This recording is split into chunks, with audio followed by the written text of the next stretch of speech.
¿No te parece, Felipe, que a lo largo de nuestra historia hemos vivido marcados de alguna forma por lo mismo, asesinatos muy dudosos, magnicidios, conspiraciones? Sí, fraudes, golpe de Estado, cosas tremendas, ¿no? Gobernantes impresentables. Como toda historia, la historia de América Latina también tiene su lado oscuro. Estamos marcados desde el inicio.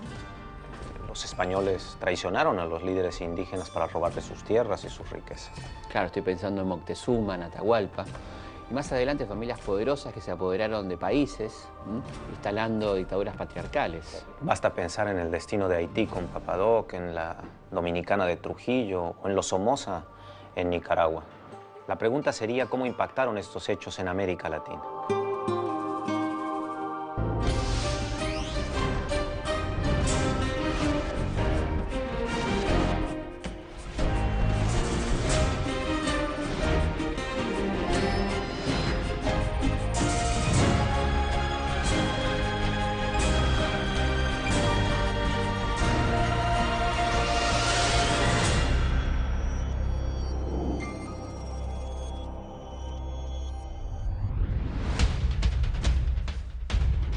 Latinoamérica tiene una historia de claroscuros, actos heroicos, gestos altruistas, asesinatos, conspiraciones, como todas las historias del mundo.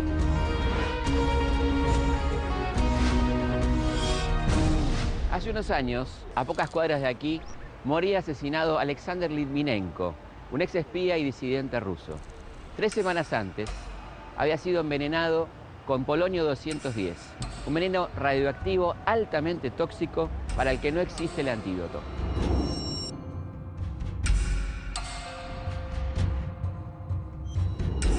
Meses atrás, el espía había declarado que dentro de la agencia el veneno es un arma política más, como una pistola. El día de su envenenamiento, Alexander se había encontrado a tomar el té con un compatriota.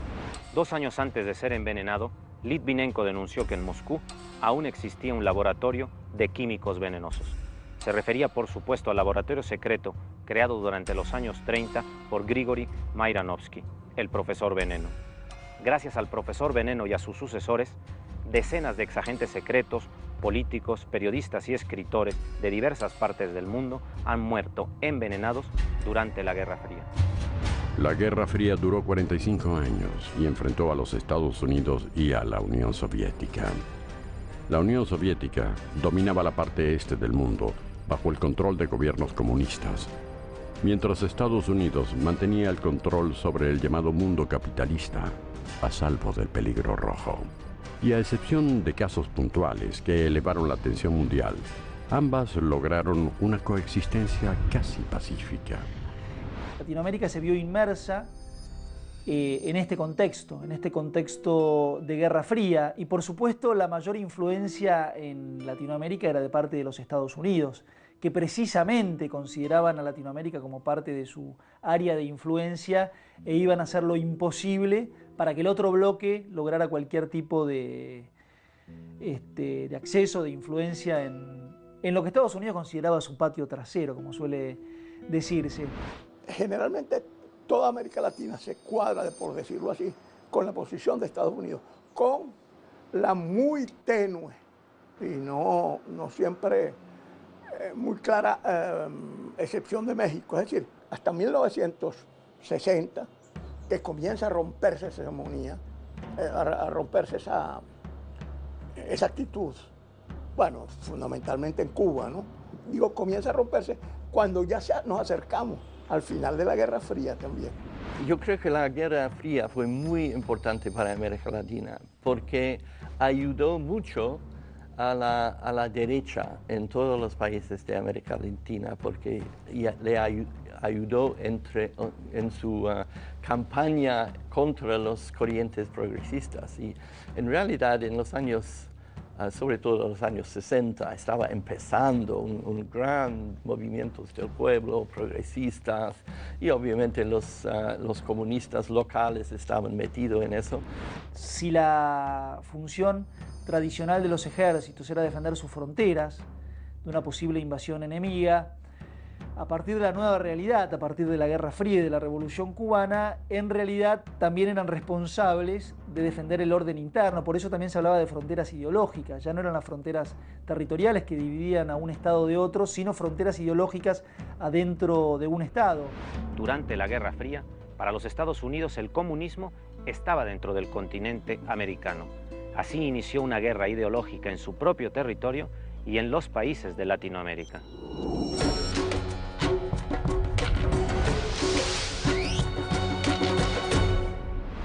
Parte de esta guerra ideológica, que se peleó al mismo tiempo en todos los países de Latinoamérica, fue el Plan Cóndor, un plan de operaciones de inteligencia coordinado para intercambiar información y prisioneros, torturar y eliminar opositores a través de acciones combinadas de los gobiernos de Argentina, Chile, Uruguay, Paraguay, Bolivia, Brasil y luego Ecuador y Perú. El Plan Cóndor está inspirado en el decreto de Noche y Niebla de la Alemania nazi. Un decreto del gobierno alemán que estaba destinado a la eliminación física de los opositores políticos.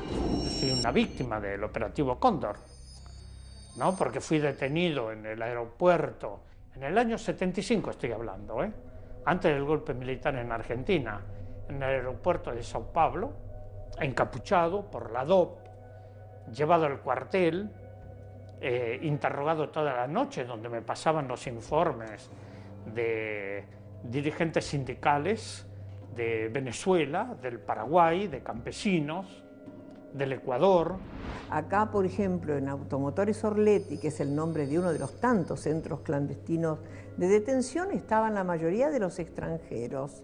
Y de allí se los llevaban los uruguayos al Uruguay, los chilenos a Chile, para que ir para allá en su país, reservarles el destino que les tocara, ya sea la cárcel o la muerte. Y era una escuela de militares que partía de los Estados Unidos, donde los militares latinoamericanos recibían entrenamiento sobre ciertas formas de represión y de tortura. Eso se generalizó por todo el continente y de hecho era muy eficaz a la hora de callarle la boca a la gente y de descabezar cualquier movimiento popular que pudiera surgir. La iniciativa del Plan Cóndor surgió en la Escuela de las Américas, una organización para la instrucción militar donde se graduaron más de 60.000 militares y policías de hasta 23 países de América Latina. Su misión era preparar a las fuerzas de seguridad latinoamericanas para la lucha contra la Unión Soviética y sus aliados. Cuando se habla del Plan Cóndor y de la complicidad de los regímenes latinoamericanos en la lucha contra la subversión y contra las guerrillas, se produce un fenómeno que a mí históricamente me ha parecido repudiable. Esta sensación de que los militares latinoamericanos debían aprender de otros a reprimir, cuando a veces ha sido al revés.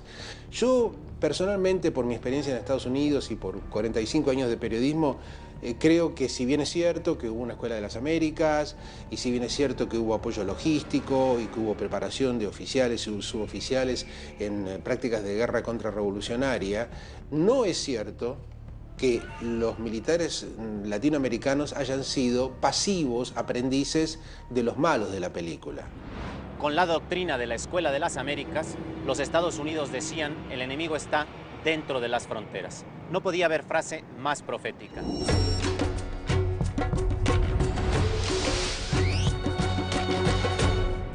El 11 de septiembre de 2001, en una serie de ataques sincronizados, aviones comerciales se estrellaron contra las Torres Gemelas y otros blancos estratégicos de los Estados Unidos.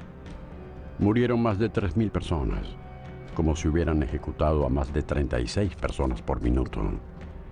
El enemigo estaba dentro de su territorio y atacaba el centro de su poder. Uno puede tener el mayor ejército del mundo, la mayor cantidad de inteligencia del mundo, puede tener 30.000 misiles con cargas nucleares y basta de una persona o un grupo de personas que creen profundamente en sus causas para volarle 2 torres o volarle mucho más. Los suicidas que perpetraron estos ataques lo hacían convencidos de que entrarían con ese sacrificio en el paraíso de Mahoma, un lugar en el que Alá los recompensaría con infinitos deleites sensuales. Casi 5 siglos antes, otro paraíso de Mahoma, pero en la tierra, reportaba grandes placeres y muy buenos negocios para los conquistadores.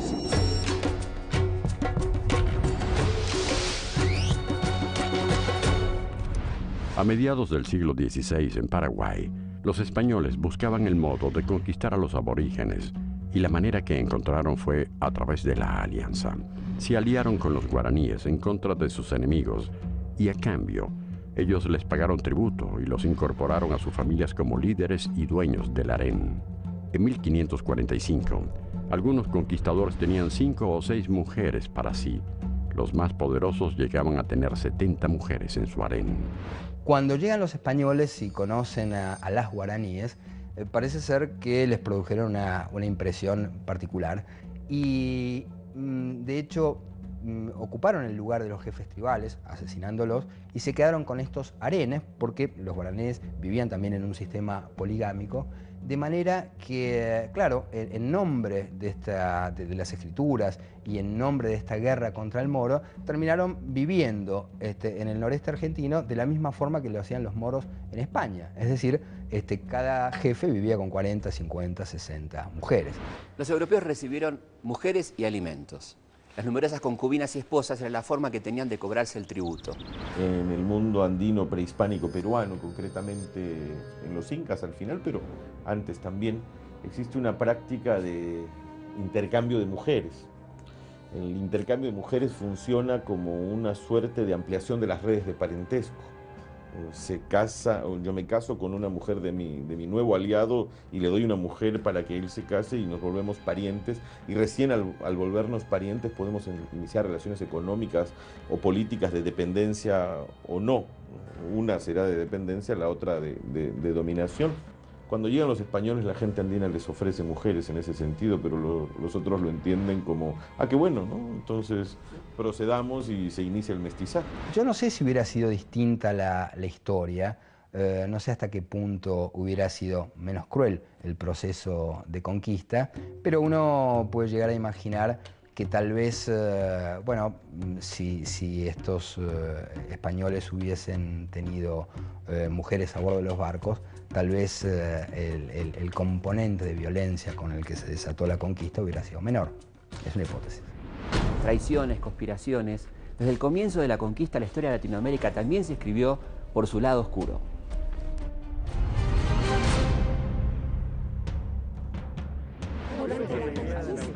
Yo no solamente creo que los latinos estamos unidos por la historia, sino que estamos unidos por el futuro.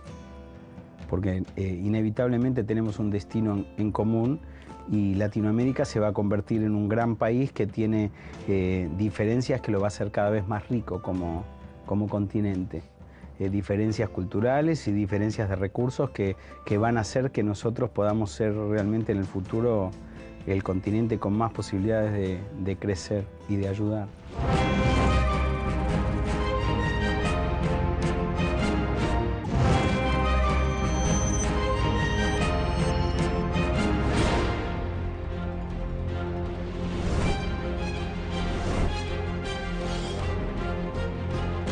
Desde los gobiernos liberales de Ecuador, el ascenso de la aristocracia cafetalera en Costa Rica, hasta el supuesto fraude de Colombia en 1970 que dio origen al grupo guerrillero M-19, la política del fraude electoral durante los siglos XIX y XX en América Latina ha sido una constante.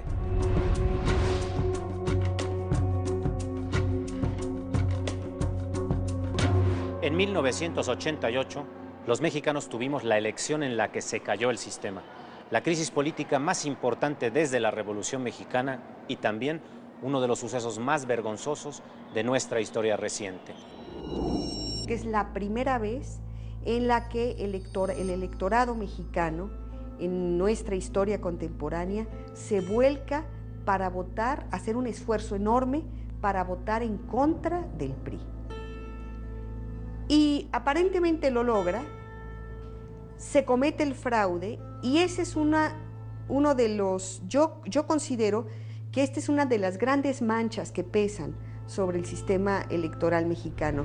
En las elecciones presidenciales de 1988, el candidato opositor de centro-izquierda, Cuauhtémoc Cárdenas, iba ganando el recuento parcial de votos al candidato oficial, Carlos Salinas de Gortari, hasta que el ministro del Interior anunció que se había caído el sistema de computación encargado del recuento.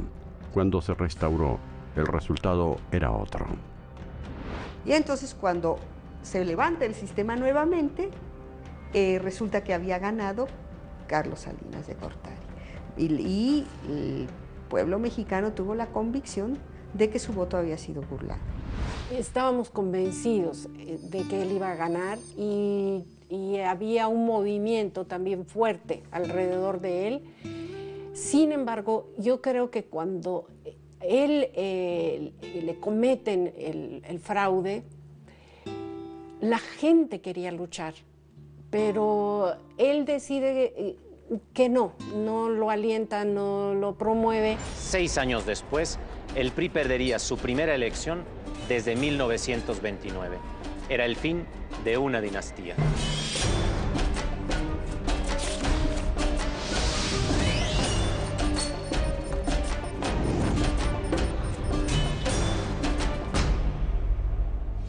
En el siglo XVI, otra dinastía llegaba a su fin. Con la captura del Inca Atahualpa por Francisco Pizarro, terminaba el Imperio Inca, el estado prehispánico más extenso de América. El primer encuentro entre el español y el nativo fue dramático. Cuando Pizarro se encuentra con Atahualpa, cuando los españoles se encuentran con Atahualpa en la plaza de Cajamarca, a Atahualpa le hacen algo que se llama la ceremonia del requerimiento. Es una especie de requerimiento, se le lee un texto en el cual se le dice que se someta a las leyes católicas y al rey de España. Cuentan los cronistas que el sacerdote que acompañaba a Pizarro le entregó a Atahualpa una Biblia diciéndole que ahí estaba la palabra de Dios. El concepto palabra tiene en la cultura incaica una clara connotación sonora, por lo que Atahualpa acercó el libro a su oído y al no escuchar nada, lo arrojó al piso. Fue la señal para atacar. La artillería escondida alrededor de la plaza comenzó a disparar sus armas de fuego y provocó el pánico entre los indígenas. Murieron alrededor de 2000 aborígenes. El Inca fue capturado, sus riquezas saqueadas y su mujer entregada a los españoles. Estuvo 8 meses prisionero. Al principio demostró una gran depresión, pero pronto se fue recuperando dando signos de una gran inteligencia. Aprendió a hablar español y pronto le ganaba a sus captores al ajedrez.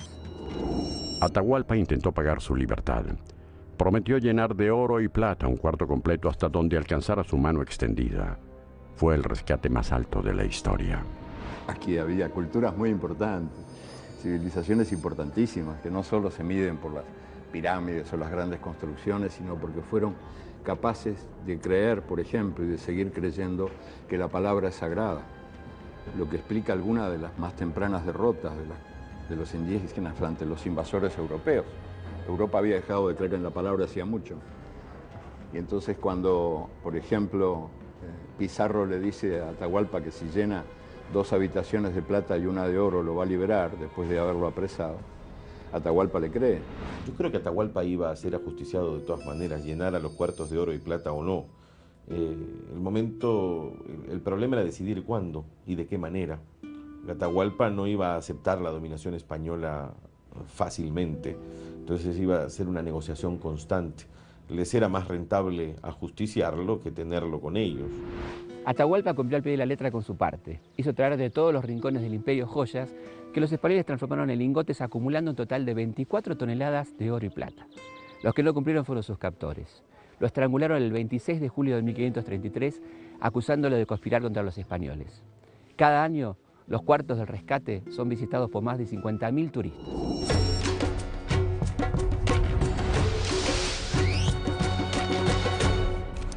Para los incas, la sucesión del poder era cuestión de parentesco y linaje. Para algunos gobiernos latinoamericanos del siglo XX, también. Nuestra historia ha sido, muchas veces, la de la saga de familias poderosas que han escrito el lado oscuro de la historia. Con la renuncia y exilio de Anastasio Somoza, terminaba la dinastía familiar que durante 42 años dominó la vida política y económica de Nicaragua. Hijo de Anastasio Somoza García, quien durante su gobierno condecoró a su nieto recién nacido con la máxima orden de Nicaragua y le dio el título de Comodoro del Aire. Los Somoza estuvieron en el poder durante 3 décadas, como los Trujillo en República Dominicana. En su gobierno se rindió culto a la personalidad del dictador y a la de toda su familia. Tuvo 9 hijos. Ramfis, su favorito, fue nombrado coronel del ejército a los 7 años y ascendido a general a los 10. En Haití, Papa Doc Duvalier no nombró coronel a su hijo ni lo condecoró al nacer. modificó la Constitución para que lo sucediera. A su muerte, asumió Jean-Claude Duvalier, Baby Doc. Tenía apenas 19 años. Cuando fue derrocado en 1986, Haití era el país más pobre de América. Cuando Papá Doc asumió el poder en Haití, nombró un temido brujo como jefe de la milicia y reivindicó el vudú como religión oficial. La magia y la brujería pueden ser también caminos hacia el poder. Creo que eso también, esas familias viejas son producto de una época de caudillos, una época de una latinoamericana rural, donde era muy fácil imponer los hijos frente a los abuelos. Hay, sin embargo, algunos países como Colombia, ahí voy a hacer la excepción, en donde es curiosamente persistente esto de las familias, no como tono de dictadores ni eso, pero sí aquí hay una fuerza política que nosotros hemos tenido hasta nietos de presidentes donde el abuelo, el hijo y el nieto han sido presidentes, con muchísima... Hasta hoy todavía muchas de las familias que están hoy en el poder son nietas y bisnietas de quienes fueron poderosos hace varios años. Linaje y brujería, una combinación latinoamericana. Maximiliano Hernández Martínez mantuvo el poder en El Salvador entre 1931 y 1944. Su afición a la teosofía le valió el sobrenombre de El Brujo de las Aguas Azules, porque creía en los poderes curativos de este color. No fue el único brujo. En los años 70, el secretario privado de Juan Domingo Perón, López Rega, conocido como El Brujo, llegó a tener muchísima influencia sobre el general y su esposa. Tras la muerte de Perón, Isabel asumió la presidencia con El Brujo como primer ministro y consejero espiritual. En El olor de la guayaba, Gabriel García Márquez cuenta que el dictador haitiano Papá Doc mandó exterminar a todos los perros negros del país, porque un enemigo suyo, para escapar a la persecución, se había convertido en un perro negro.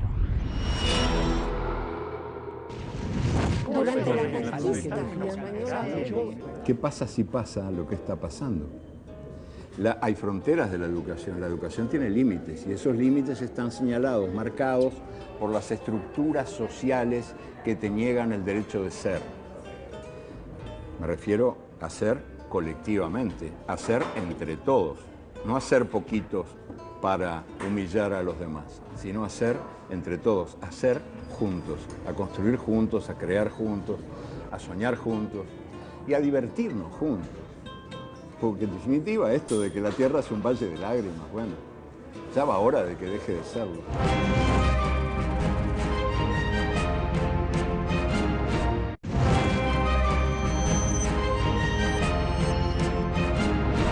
A fines del siglo XVIII, en Vilarica de Ouro Preto, un grupo de no más de 30 clérigos militares y funcionarios del gobierno comenzaron a conspirar para lograr la independencia de Minas Gerais y formar un Estado republicano. Fue la Inconfidencia Mineira, el primer movimiento político independentista de Brasil. Entre los conspiradores había intelectuales inspirados por la Ilustración y también por la Revolución Norteamericana producida unos años antes. Como en otras regiones de Latinoamérica, los conspiradores protestaban contra el aumento de los impuestos. Estaba previsto que la rebelión estallara el mismo día en que se debían pagar los impuestos en Villarrica. Según el plan, los complotados ocuparían las calles y proclamarían la independencia. Pero la conspiración fue traicionada y sus organizadores detenidos y condenados a muerte, acusados de deslealtad al reino de Portugal. Meses después, la pena fue conmutada. A todos, salvo a uno, Joaquín José da Silva Xavier, se convirtió en el chivo expiatorio de la rebelión. Da Silva Xavier, que había sido técnico en minería, oficial del ejército y en ocasiones dentista, por eso le decían Tiradentes, fue juzgado y condenado a la horca. Su cuerpo fue desmembrado y con su sangre se escribió un documento donde se condenaba a su infamia. Las distintas partes de su cuerpo fueron exhibidas en las ciudades de la región para desalentar la rebelión. Y su cabeza fue expuesta en la plaza principal de Villarrica para que la vieran los vecinos. Tiradentes perdió la cabeza por la delación de un traidor. En cambio, Bolívar, que perdió la cabeza por Manuela Sáenz, conservó la vida gracias a esta heroína de la independencia.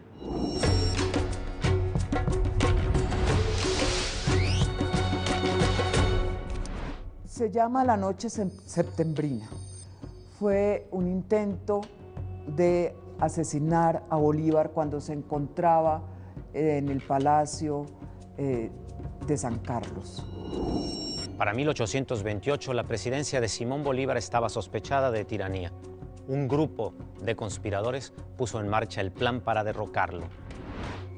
A las 12 de la noche, entraron por asalto al Palacio Presidencial, asesinaron al centinela y a un cabo que se les resistió y dominaron al resto de la guardia. Al teniente Andrés Ibarra, edecán del Libertador, lo hirieron de un sablazo creyendo que era Bolívar. Los sediciosos llegaron a la puerta del dormitorio del Libertador y allí le salió al encuentro Manuela. Bolívar la había llamado a su lado esa noche porque se sentía enfermo. Cuando Manuela escuchó los primeros ruidos del asalto, despertó al Libertador y lo ayudó a vestirse. Después, lo convenció de que saltase a la calle por una ventana que los asesinos habían descuidado. Cuando finalmente entraron al dormitorio, registraron los cuartos y al ver la ventana abierta, supieron que la conspiración para asesinar al Libertador había fracasado. A partir de ese momento, Manuela fue llamada la Libertadora del Libertador. Yo lo primero que hice cuando fui a Quito fue ir a ver la casa donde había vivido Manuelita Sáenz, entrar por el túnel por donde ella se escapaba para subir a los techos de la Catedral de Quito, leer las cartas. Así habían dicho que por ahí habían varios de esos libros que no eran reales, de las cartas que se cruzaban Bolívar y Manuelita. Para nosotros los latinoamericanos, en Colombia nos educaron con una imagen de Manuelita muy, muy especial, ¿no? Yo creo que no hay sobre Manuela un trabajo que dé cuenta de la persona y de su historia sin que sea pegado a la amante de Bolívar o la villana o la que instigó el fusilamiento de Santander o solamente la que ayudó a Bolívar de evadirse y salvarse del intento de asesinato que tuvo. Manuela opinaba en política, y una política que tenía que ver mucho con lo militar. Y eso creo que fue lo que la hizo extraordinaria, lo que llamó la atención sobre ella y también lo que ha hecho que sea tan difícil de juzgar históricamente. En 1822, Manuela Sáenz conoció a Simón Bolívar, abandonó a su esposo y se convirtió en amante del Libertador, promovida a capitana por Bolívar por su valentía en el campo de batalla. San Martín la condecoró con la Orden del Sol por sus servicios a la Revolución. Manuela se entregó a la causa independentista. No fue la única. Como ella, cientos de mujeres arriesgaron su vida en la causa de la emancipación de América Latina. Fueron espías, trabajaron para la revolución desde el lado oscuro.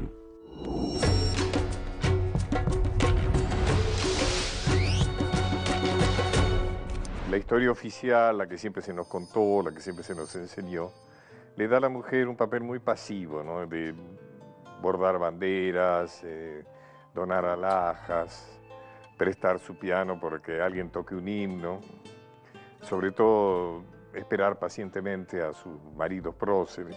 En la América española, las mujeres en la independencia se ha subrayado sobre todo su rol como las mártires, como las que han sufrido cárcel por sus maridos, las que han muerto al frente de un destacamento llamando a los hombres a cumplir con su deber frente a la patria o lo que quiere la revolución o lo que quiere la república.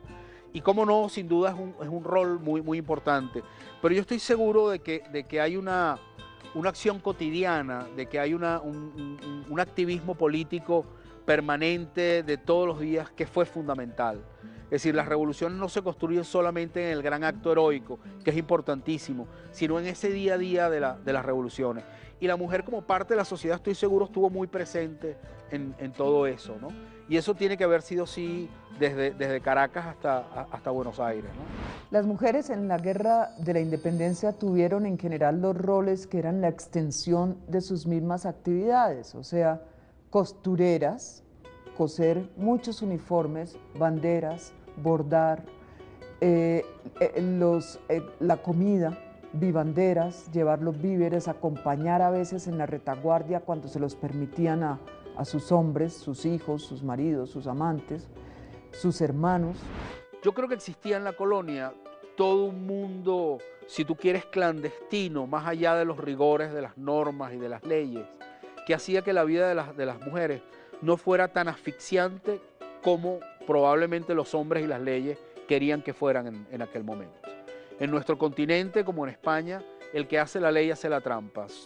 Somos especialistas en encontrar la manera de esquivar esas reglas, de esquivar esas normas.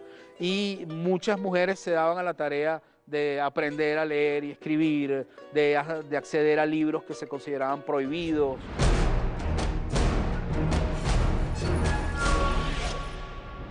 En 1810, las mujeres latinoamericanas de clase alta sabían leer y escribir, estaban al tanto de las novedades literarias del momento, participaban en tertulias y reuniones. Los soldados españoles podían hablar de política delante de ellas, porque total, no entendían nada. Eran las espías perfectas. Perfectas, como Rosa Campuzano de Ecuador. Arriesgadas, como María Hermenegilda de Gisla y Petronila Carrillo en Lima, que organizaba tertulias con españoles para sonsacarles información. Valientes, como Vicenta Juaristi Eguino, que fabricaba bolas de cañón en su casa de Bolivia. Y Leona Vicario, de México, mujeres dispuestas a dar la vida por la causa de América. Colombia también tenía sus espías. Policarpa Salabarrieta era costurera de los españoles para informar a los revolucionarios. Fue detenida y condenada a pena de muerte. Antonia Santos fue fusilada. Ana María Campos fue azotada y obligada a montar desnuda por las calles de la ciudad. Margarita Figueras, de 80 años, fue azotada y decapitada. Las mujeres, yo creo que fueron una fuerza moral extraordinaria. Había muchas mujeres patriotas, muy involucradas en el tema de las guerras, y mujeres que decían que querían mandar a sus hijos a las guerras, sí, porque creían en la causa que se estaba defendiendo.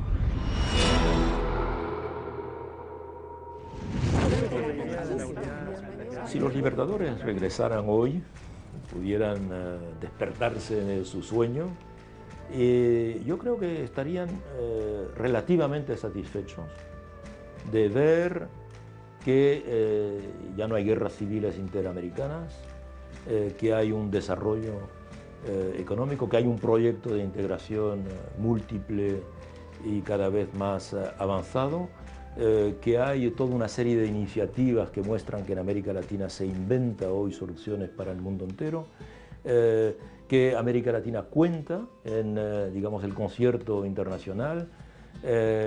Bien, no es, evidentemente, no se ha terminado la trayectoria, pero se inicia, digamos, el trayecto hacia el tercer centenario con unas perspectivas muy positivas.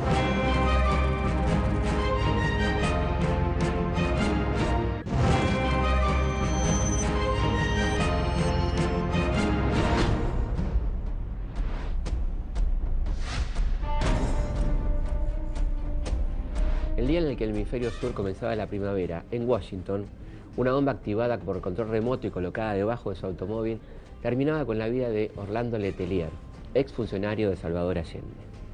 Letelier había sido secuestrado y torturado el día del golpe de Pinochet, y en el exilio, liberado por presión internacional, se había transformado en uno de los principales enemigos de la dictadura. Para la junta militar era el problema Letelier. El asesinato de Letelier, que fue finalmente juzgado en Estados Unidos, es como uno de los casos paradigmáticos del Plan Cóndor, porque ahí hubo gente que confesó, se encontró a los responsables, etc. Pero no hacía falta encontrar un caso para justificar el Cóndor. Durante el juicio, se identificó a Michael Townley, ex agente de la CIA y miembro de la policía secreta chilena, como el autor de la bomba. Townley declaró que para asesinar a Letelier había pensado rociar su almohada con gas sarín, un arma química letal. La alternativa para el atentado contra Letelier era el gas sarín, que estaba dentro de un frasco de Chanel número 5, el perfume que se hará famoso cuando Marilyn Monroe declaró que era lo único que se ponía para ir a la cama. Para cuando hizo estas provocativas declaraciones, el FBI llevaba años investigando a la actriz, a quien vinculaba con el presidente John Fitzgerald Kennedy, asesinado durante su mandato.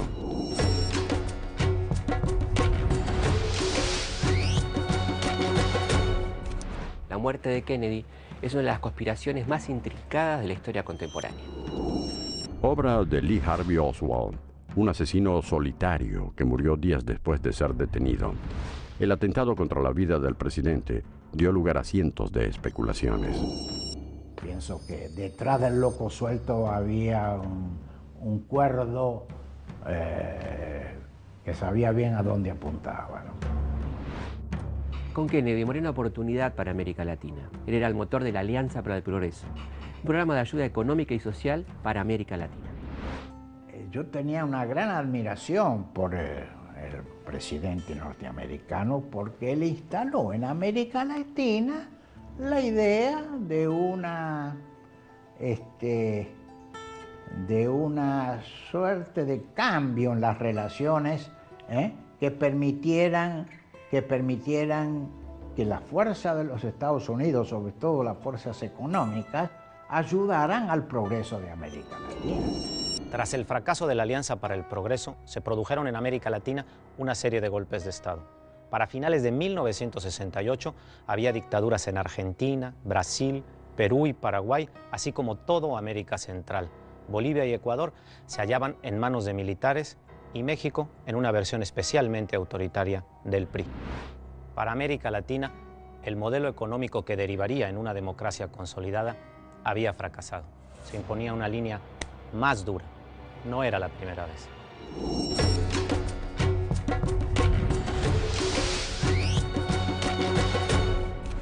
También 150 años antes, el político y periodista argentino Mariano Moreno había planteado cambios sociales y políticos más profundos, sin éxito.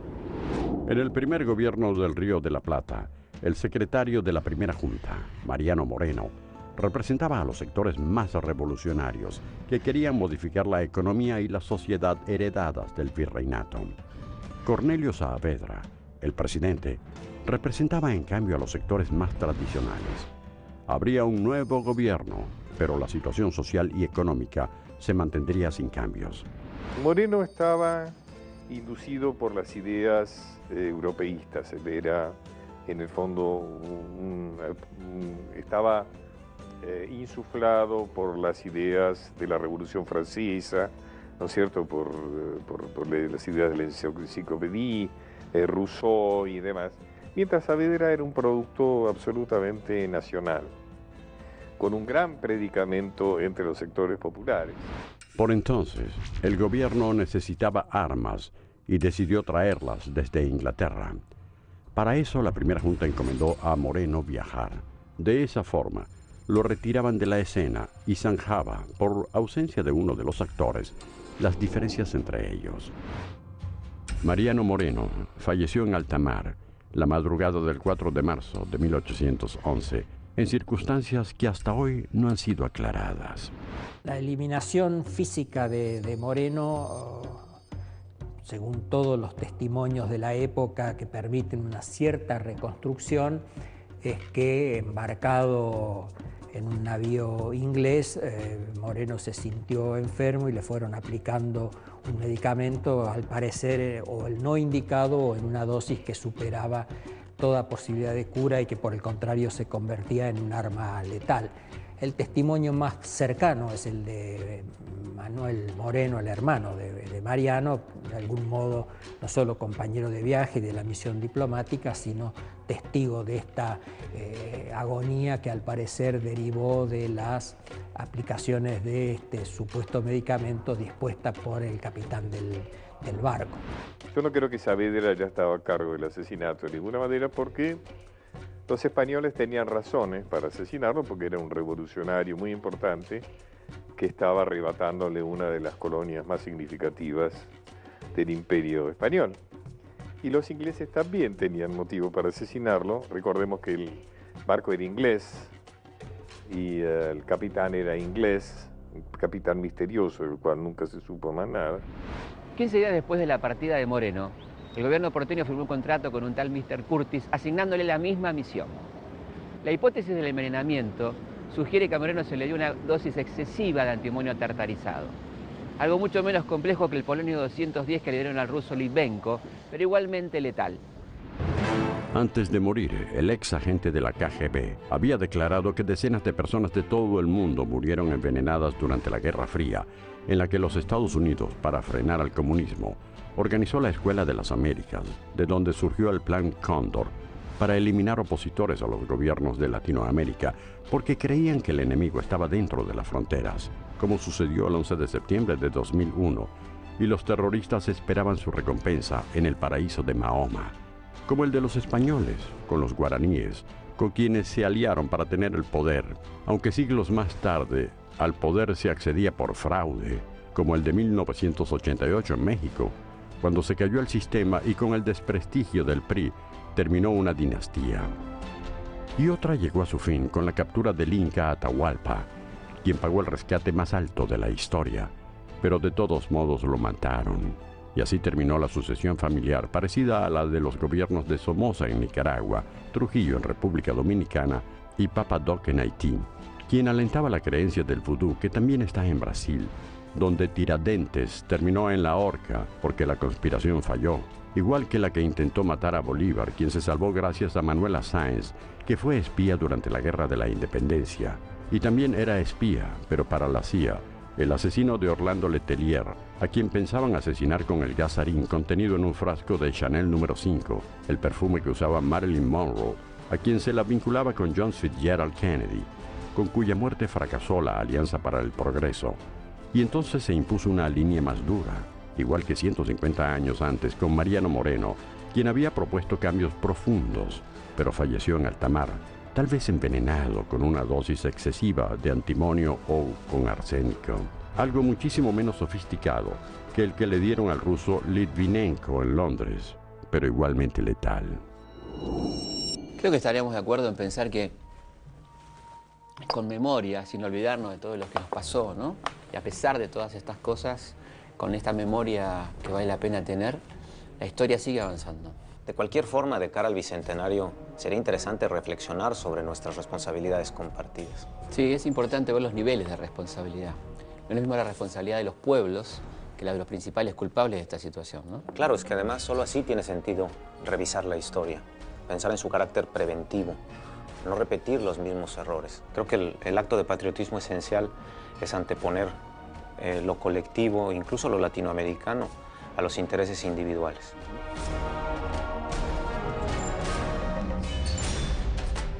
Nuestra historia se escribe cada día con los gestos más desinteresados de sus protagonistas, pero también con los más viles.